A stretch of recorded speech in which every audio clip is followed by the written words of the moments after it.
You're listening to the Podcast Detroit Network. Visit www.podcastdetroit.com for more information. Let's do this. I said, hey, welcome to the Man Cave Happy Hour. I said, hey, welcome to the Man Cave Happy Hour.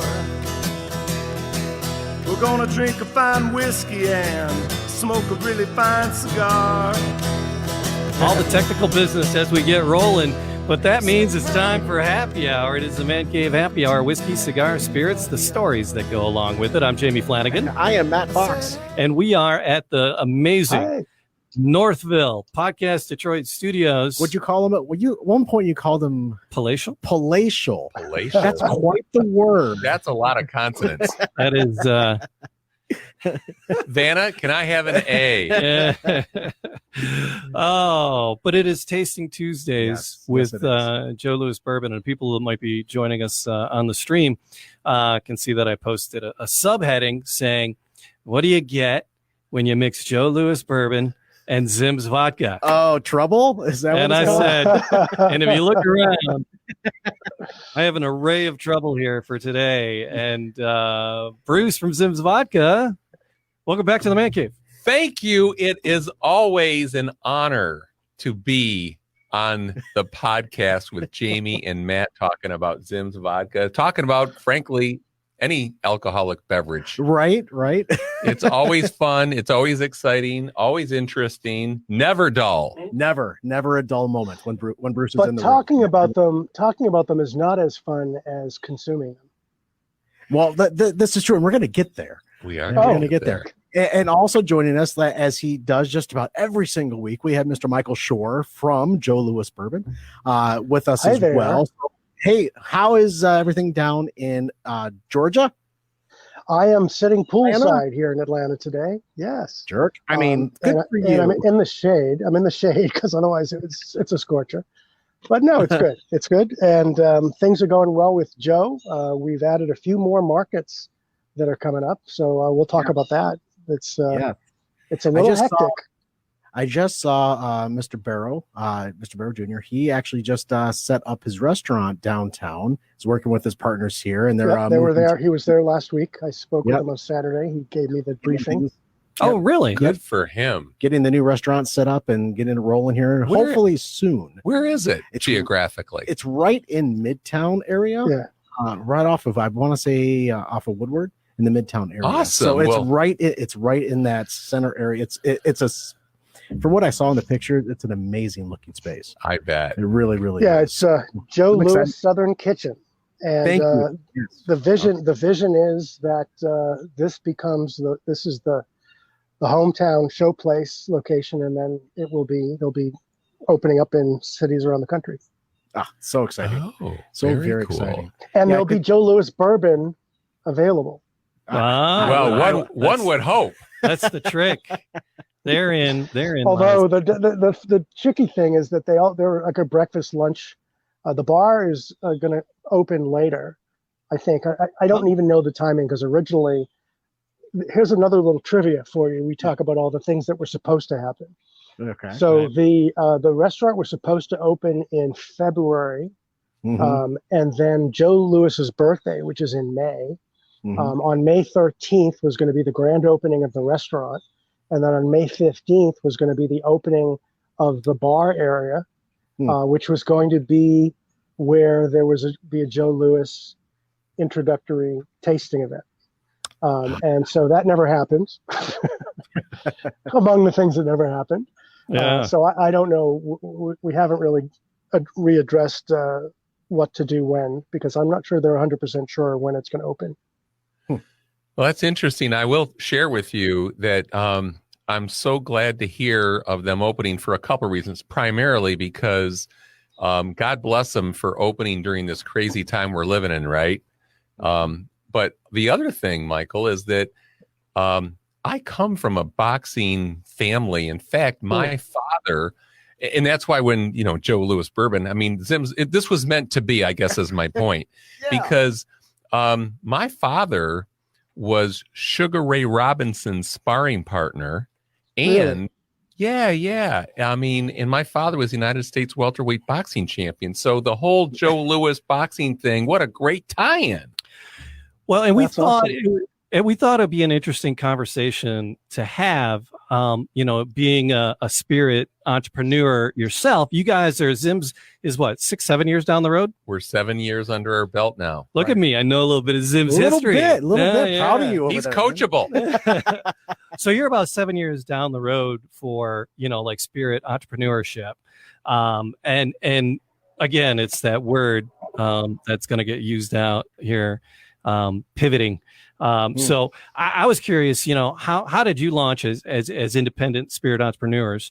And then what are you doing to pivot now that we've entered into the crazy pandemic world? Well, I guess for the purpose of educating our listeners, how we got into this business was simple. And I think like a lot of businesses, people say, hey, I see this. I think I can do that better. Right. And I'm not picking on the brand. In fact, I'm not even going to mention it, but let's put it this way. It was a very well-known vodka brand, a high-end, ultra-premium brand.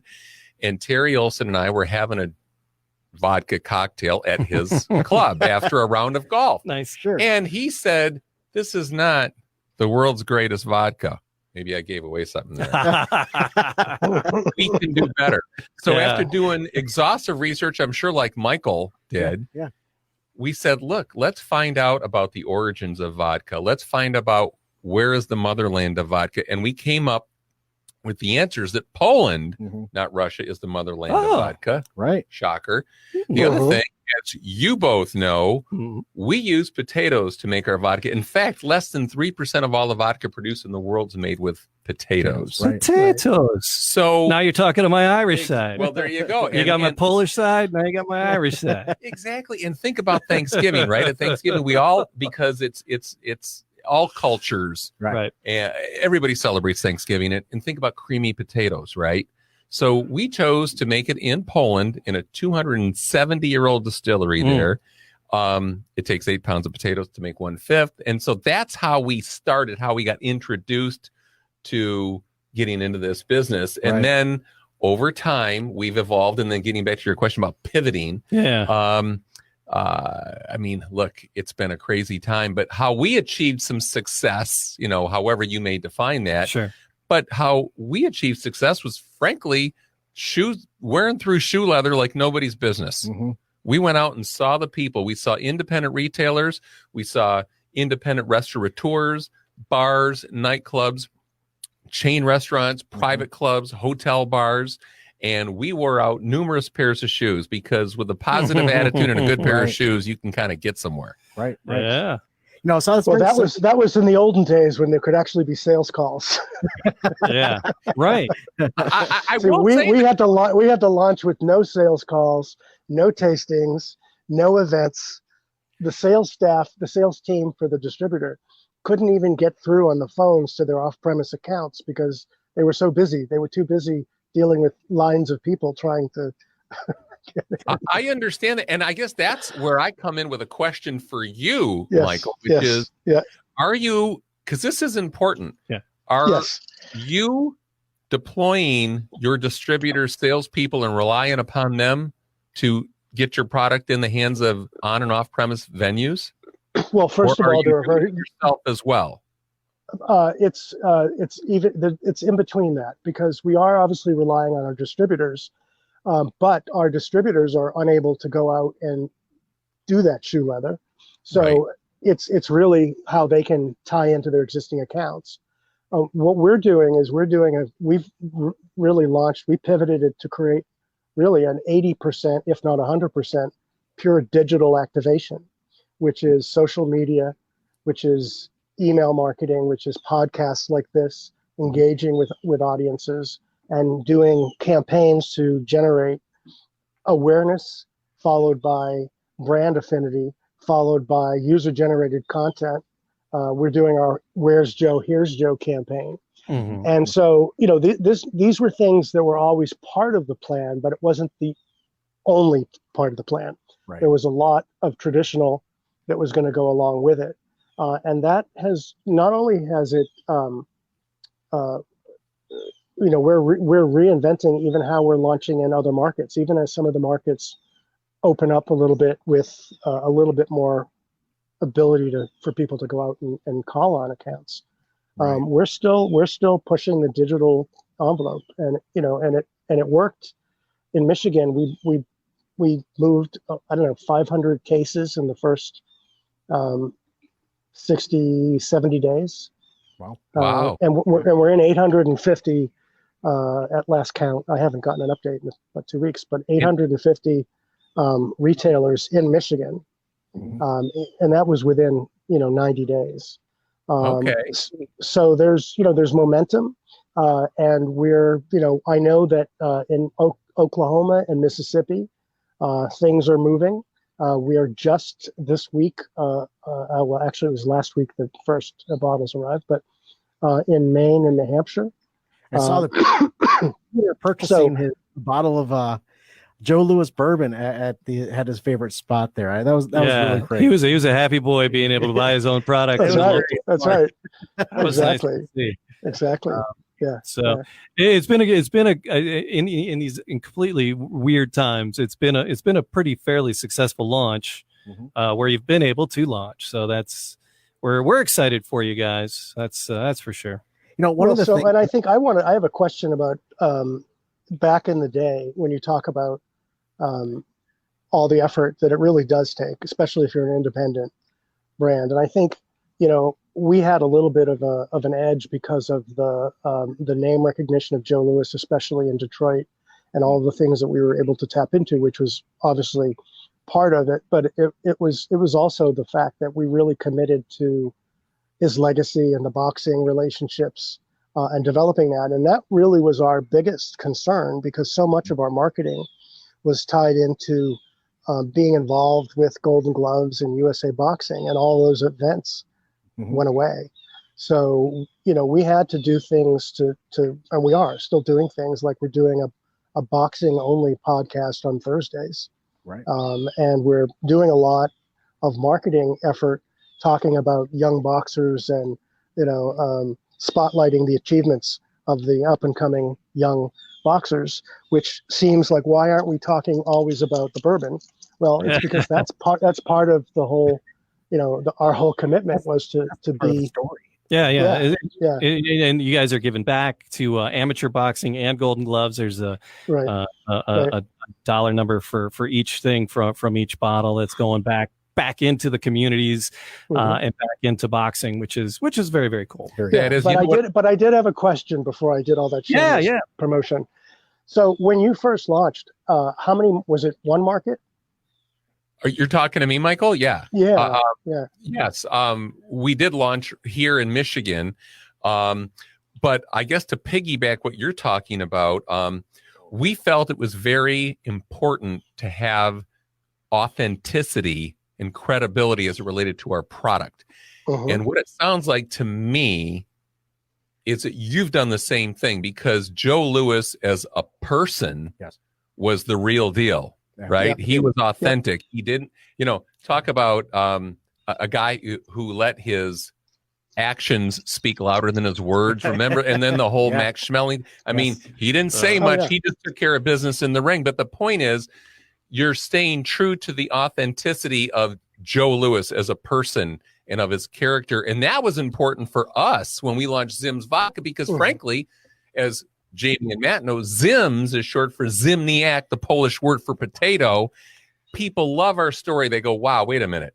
You guys produce it in a 270-year-old distillery. Okay. They've forgotten, by the way, more about producing vodka in Poland than we'll ever know. Right. Okay. That's authentic. That's credible. And that's very much an important part of it. Look, what's going in the bottle has to be good stuff, and it has to have a story on its own. And it has to be able to stand up to the test of authenticity, whether it's in this case it's handcrafted, it's craft still, it's pot stills, it's only the hearts, it's local high limestone water, it's Southwest Virginia, it's literally the heart of the Confederacy. Isn't that ironic? Where it's produced, but that's part of the story, that's part of the comeback, and that's part of the way things have changed. And And look, these guys have had more of their share. I don't need to tell you, but I don't know. Have you had a taste, by the way? He will. I haven't. Okay, good.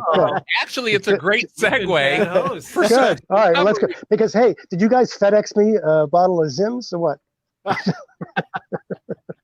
We didn't. Oh, okay. All right. Well, I have to be perfectly honest. It's so hot out here. I'm drinking white wine. Well, thanks for taking one for the team, being out.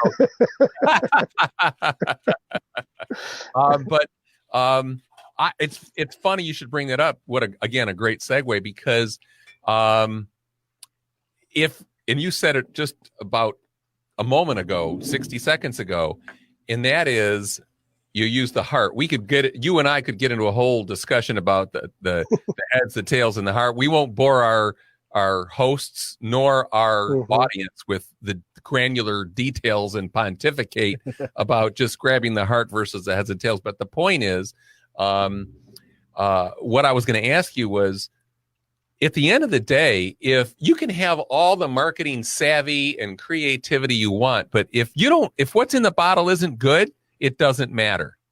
Right. And right. Terry Olson and I, Terry's the CEO and founder of ZIMS Vodka. He and I have always said too many people are buying the outside of the bottle and not what's inside the bottle. And that's the most important component. Look, you got to have it. You got to have it all. You got to have got to have the product. You got to have the packaging. You got to have the story, and you got to have the authentic follow through. Right. Something.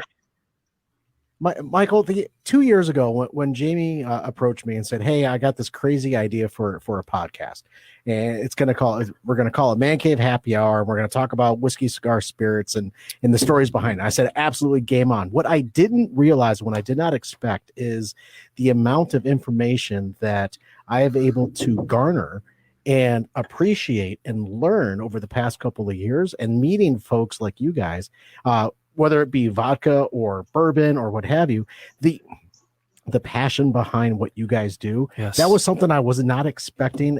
As much passion. I know passion's there, but I wasn't expecting as much, to the point where I almost want to do this myself.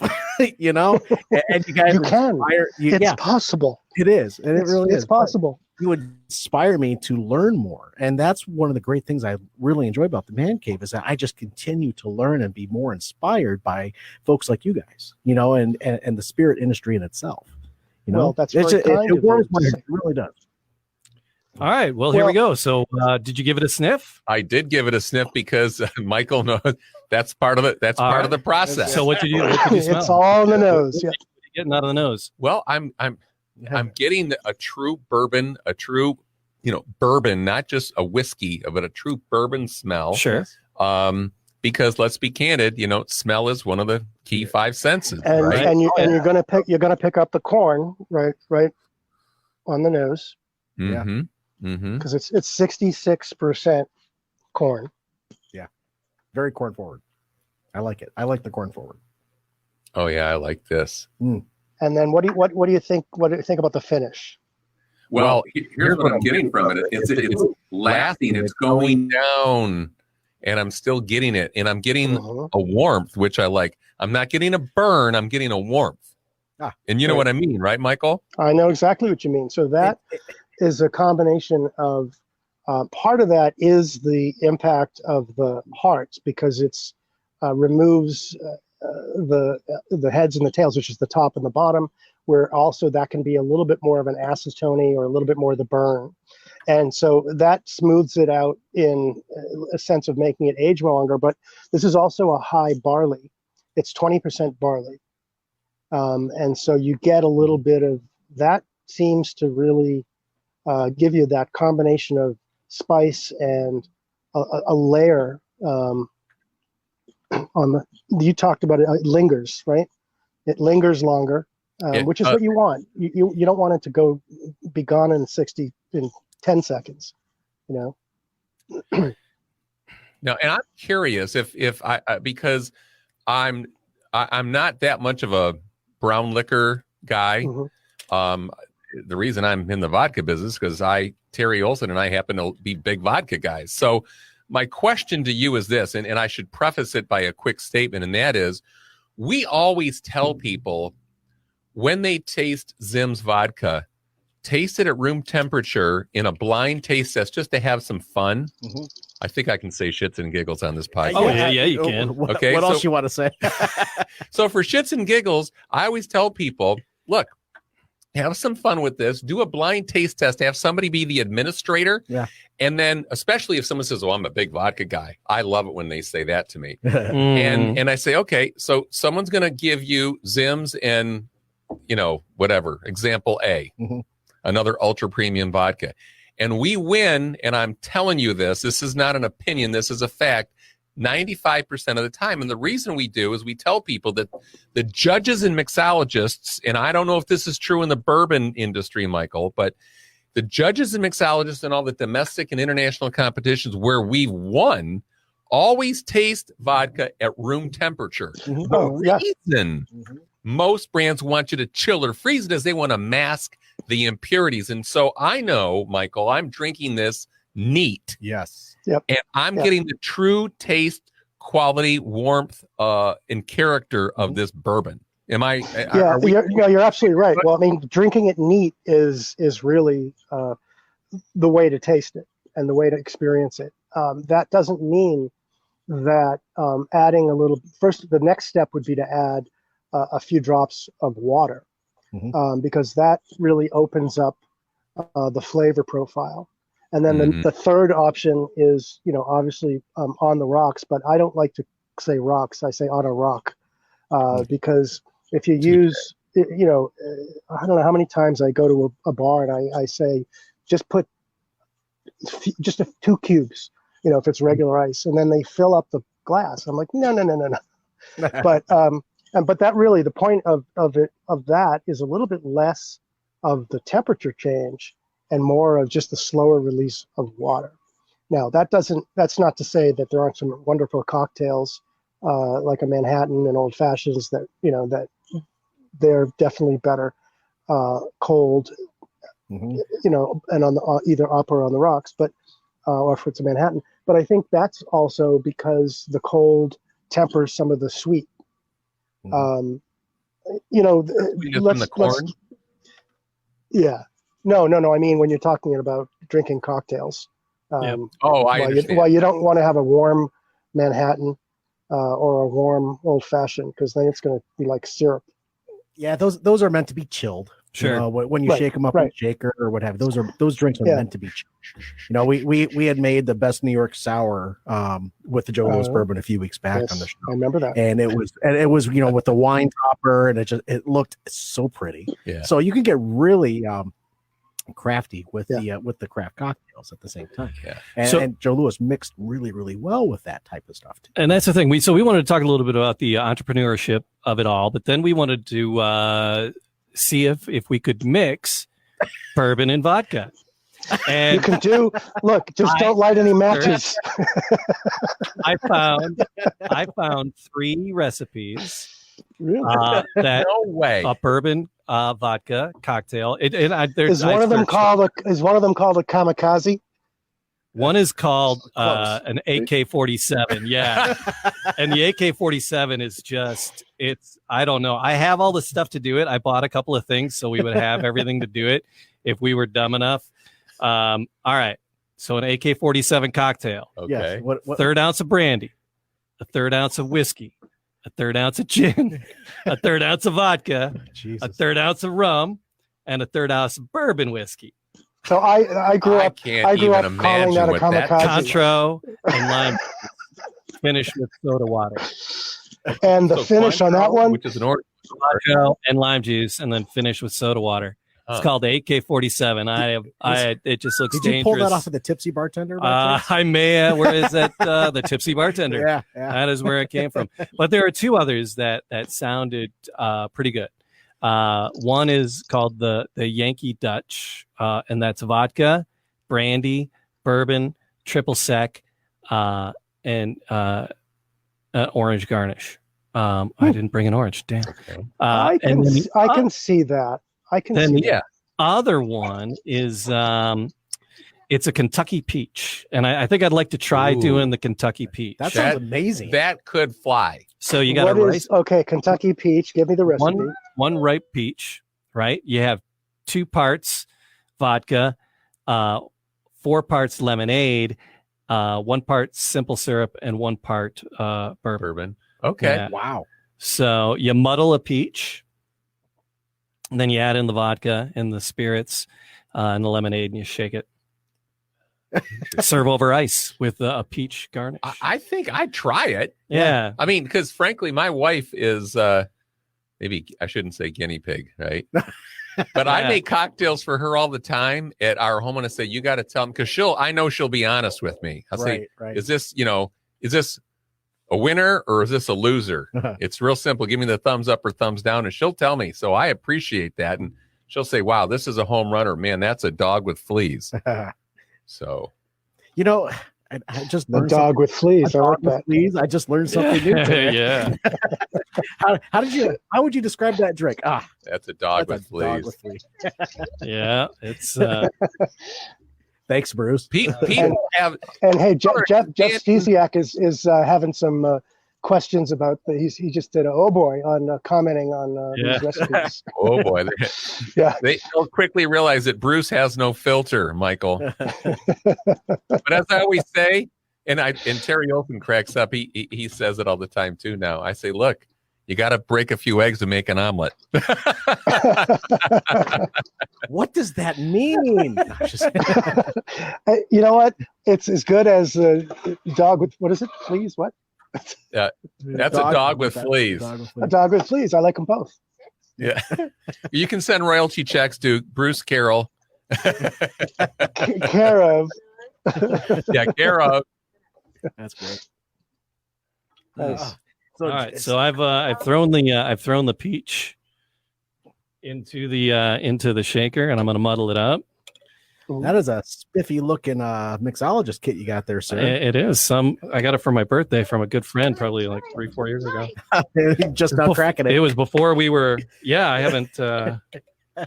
Well, as a guy, it's hard to muddle peaches. Well, it's funny you should say that, because I was going to say I think I even have some peach puree in my car to supplement that. Now, I could always depart and go get that quickly, but you cannot. It's tough to muddle peaches, and you got to have. I'll tell you the other thing, Michael. You probably know this. It's important to have quality bar tools. Mm-hmm. What a great holiday gift for a family member or a friend. Right. I mean, I'm talking about with a stir, with a good muddler. I mean, it's important to have. There's nothing better than a good muddler and different muddlers, because I probably have 10 different ones, because sometimes you need a muddler that really can macerate a fruit, and I have one that has little ridges on it. And then other times you just really want a smooth, something that's going to break the blueberries, but not, or the raspberries, but not get it all. Jamie's having a hard time over here because he doesn't have the right muddler. It's not his fault. No, it's just that he needs the one with the little nubs on it, or the. That's right. Kind of like a meat tenderizer, so to speak. That's exactly what you need for peaches. Because you got to get through the. I should have started this at the beginning of the show. Wait, I thought this was like a cooking show. Don't you have the cocktails already made that you just take out of the cabinet and you don't even make it? You say, here's the ingredients. And here's the finish. This is podcast. It's a podcast. That's what Alton Brown would do. Hey, I resemble that remark, but I'm. Can I get a rim shot? Oh. Boom.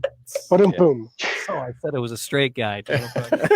Oh, that got weird. That got a little bit weird. Okay, I just caught up with that one. Okay. That is so funny. So it always takes me a second. So let me ask you this, Michael. I'm just curious. I don't remember off the top of my head, but unlike Michigan, which, as you know, is a regulated state, arguably one of the most regulated states in the union. What is Kentucky? Is Kentucky non-regulated or regulated by the state? Kentucky, it's non-regulated it's in the same way that you're talking about. It's not a control state. Okay. But it has some of its own peccadillos. Oh. And we actually are going into Kentucky. It actually in the era of pandemic, they've loosened a lot of things up in terms of the ability to do shipping and delivery. Right. You know, because they made it easy for all the Kentucky distillers to be able to, you know, ship to customers, even if they haven't been to the distillery. You know, Sure. Right. Typically you had to go there and buy stuff, but if people can't come, you know, so they've loosened things up, and we're actually going in with Legacy Partners, which is the distributor. This is part of the authenticity. We're rolling out with independent distributors, smaller independent distributors in some markets when we can, not all. We're with the big guys in Michigan, Southern Glaciers, and we're with them in a few other markets. But when there is a real viable option, so we're with Legacy, and it's actually the first. I know it's the only Black-owned distributor in Kentucky, and I don't know if it's in the country, but which is, you know, that was important to us as well. And Sure. you know, and we're going in with some independent, you know, some other independents in other markets, which we'll talk about. But you know, that's kind of an important part. That was part of my education and learning what does diversity and inclusiveness really mean. And from a brand, it's not just saying things, it's doing things. And so we've kind of looked at supply chain where we could. We've looked at, you know, we can't always do it, but we at least, the owners are very conscious. And you know, I'm the outside advisor. I am the one who found the bourbon. I am the one who has spearheaded the narrative of the story, but I'm not the sole, you know, and as a result, you know, they've given me some leeway, but ultimately it's, you know, the CEO and the two founders who really, you know, JJ and Peter, who have the you know, the P&L authority.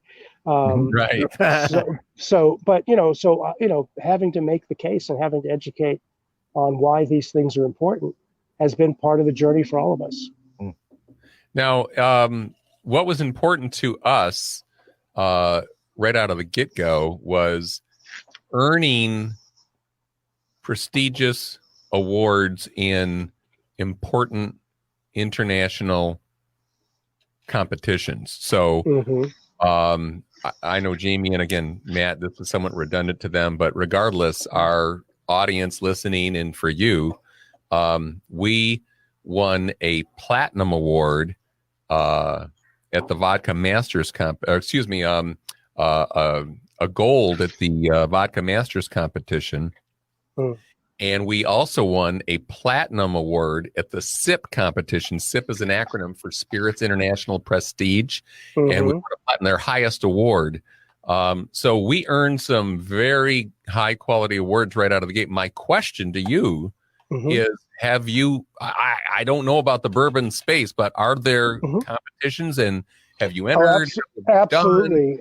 Share that with our audience. Yeah. So I think what's interesting is what we did is that we entered the American Distilling Institute's judging of craft spirits competition, which we entered it because our product didn't get, we weren't in the market. We weren't really in production with the product till March in a branded way. So we actually submitted the bourbon under the distillery brand, and it won a silver as in most best authentic bourbon, craft bourbon.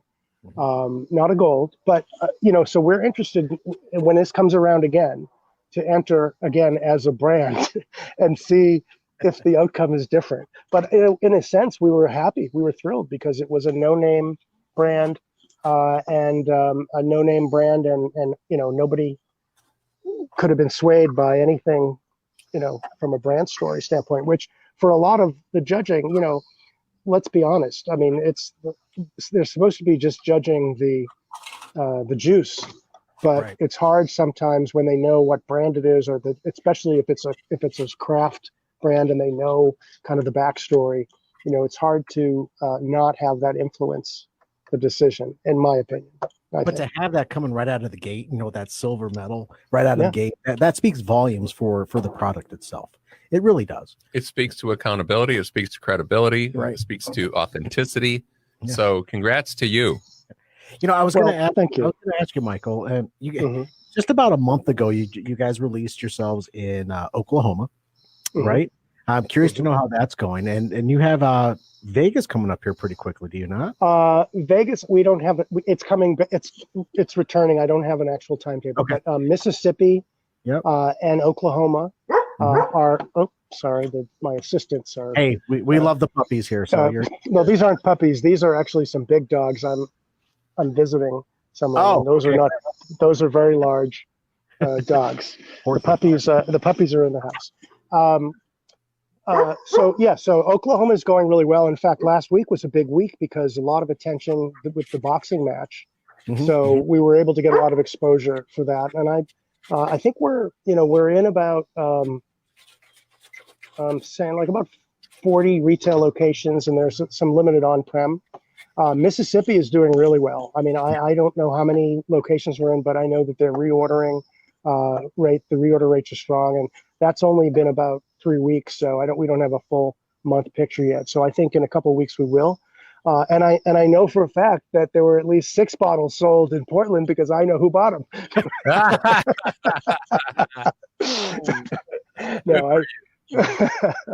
No, we've I think we've had some reasonably strong sales in Maine. I don't even have the list of all of the locations yet from that it's placed, but I know anecdotally from the owners who are making it their business to call around and visit.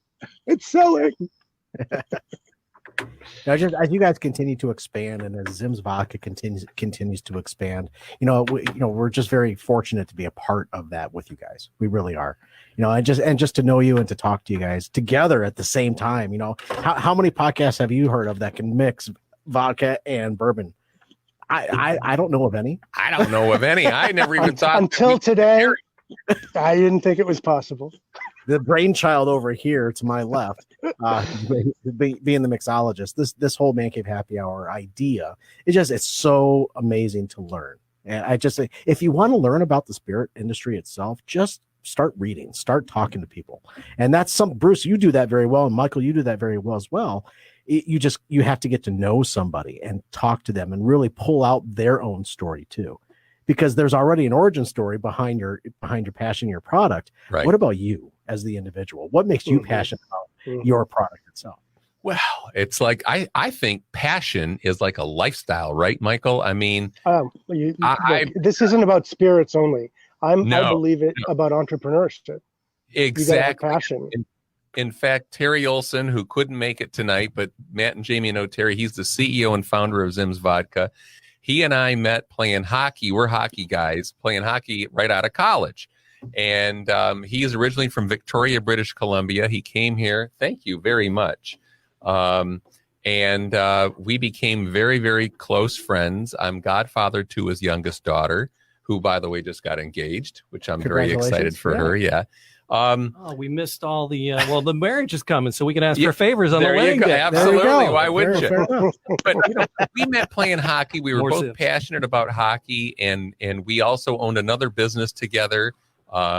So look, you just don't turn that switch on. I'm sure Michael has it in his DNA. He's got the entrepreneurial gene, as do his partners or Peter and JJ. Yeah. Look, you got to have that. I mean, if you wake up and go every day and go, oh, gee, I got to go do this. Because I used to own a bread company, and I used to tell people, you got to be here at 5 a.m.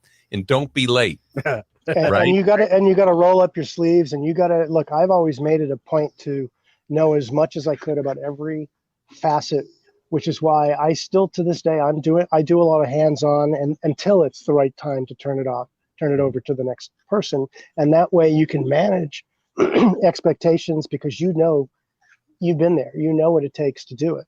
Yeah. And I think that's really important. And look, I've founded I'm a 4X startup entrepreneur. And three of my startups, well, two of my startups definitely, were things that had never been done before in other industries, but they were all marketing related. And that was all about passion. And that when it came to, that was raising money, it had to be passion, because there was no history of sales or revenue. It was only an idea. And to me, that, fundamentally, once you've had that experience, it allows you to understand the importance of knowing your product, believing your product, and having the passion, and making sure that it is, it's you, right? It's you. It's not, you're not representing somebody else's product or idea. You have to own it, literally and figuratively. Terry Olson's the same way, and I always say guys like Terry Olson, guys like you, Michael, and frankly, guys like you both. Yeah. You don't give yourself enough credit, but the guys who go through that wall first get the bloodiest. Okay, you're creating something new. You're passionate. You're inspiring. You're motivating. You're like when you started Man Cave Happy Hour. No one else has done that. Right. That's remarkable. You guys are, breaking through. Well, yes. We're making ripples. Yeah, let's go. All right, I'm done. I'm done mixing. I think we got something. Oh, and look at the time. It's cocktail time. So cheers. Or as we say in Poland, Nostrovia. Michael, cheers. Oh my gosh! Wow, Jamie, I could drink. This is summer fun right here. This is a summer cocktail. Man, I feel like I'm poolside with Michael actually right now.